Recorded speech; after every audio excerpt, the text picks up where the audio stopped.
Hey guys, Matt Paulson here. In this video, I want to talk about an issue that every successful and publicly visible person will have to deal with at some point or another, and that's haters.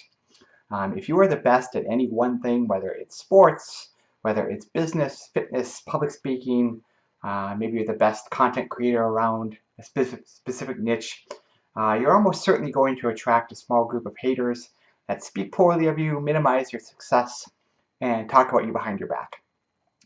They'll make online postings about you on Facebook and Twitter about how you're not as good as you think you are. They might say that you got lucky. They might say that you're overrated. They'll try to dig up dirt on you, true or false, and then they will publicize it if they find anything. If you sell anything online or there's reviews of your business, they will write bad reviews about you. They will do anything that they can from behind the screen of their smartphone or their laptop to encourage other people to think less of you. And unfortunately, this is the reality of the modern world that we live in. You can't stop it. You can only control your response to it.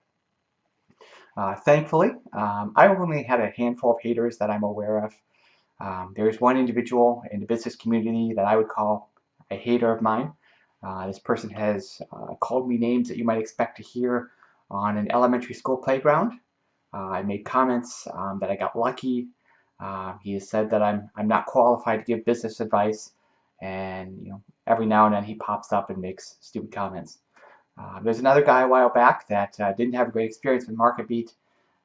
Turns out he was wanted a refund, and he was replying to a no reply address and asking for a refund to an email address that doesn't get monitored. So he wanted a refund. We never got the message. Instead of trying to communicate with us another way, he made a bunch of nasty postings about us online, left some bad reviews, and then wrote nasty comments on reviews of my books on Amazon. I guess it doesn't really surprise me that I've gotten a handful of haters over the years.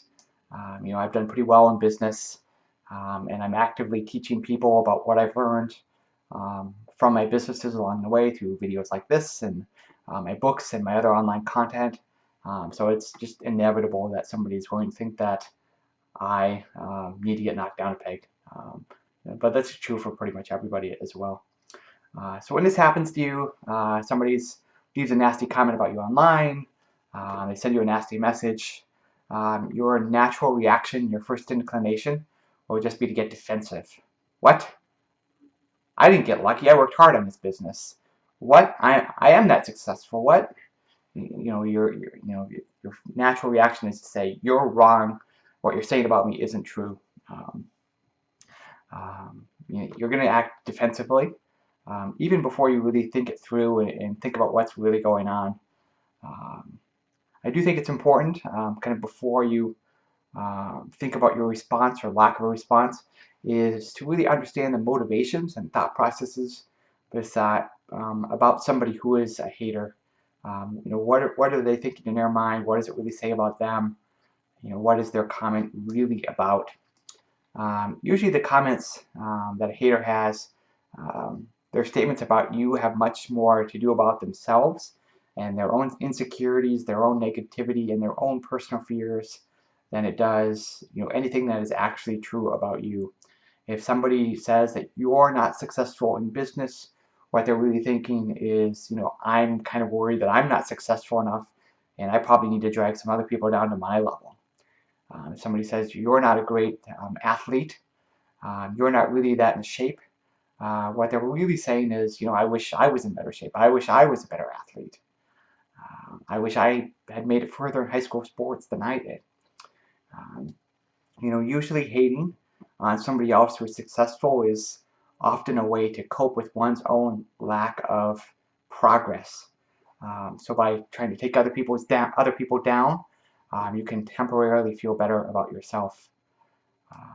So when somebody's making a nasty comment about you, try to understand the comment really doesn't say anything about you. It really just says something about the person who left the comment. So when somebody leaves a nasty comment about you online or sends you a nasty message or tries to take you down in some other way, first, please don't respond with an angry or attacking or defensive response. because you're just then you're letting them pull you down to their level, and that's not helpful to you, and it's likely only going to fan the flames and encourage them just to keep making more nasty comments about you. Second, if you do reply, just understand they will never let you get the last word. No matter what you reply, they're always going to come back and reply you're wrong, or just to try to tear you down one more time. So if you do choose to reply, just write one professional and kind reply and leave it at that. After that, you've got to let it go. It's easy to let somebody leaving a nasty comment or sending a nasty message to you, it's easy to let that ruin your day, but don't let that happen, because that's exactly what the hater wants to have happen. They want to ruin your day. Don't let them do it. Just do your best to forget about it and move back to whatever you were doing before you came across the hateful comment or got a hateful message. You were the same person you were before you got that message, so don't let them change who you are because they made a nasty comment about you. So hopefully this quick video will give you some perspective if you happen to attract a hater. It's not something that you can control, and it is pretty much inevitable if you are a well-known or a successful person. You can't control the hater, but you can control your response to them. So don't get in the mud with them and don't argue back. Feel free to not respond at all, or just leave one kind and thoughtful response and then go back to your day. Hopefully this video is helpful for you guys. I do one every week, and hopefully you'll keep watching.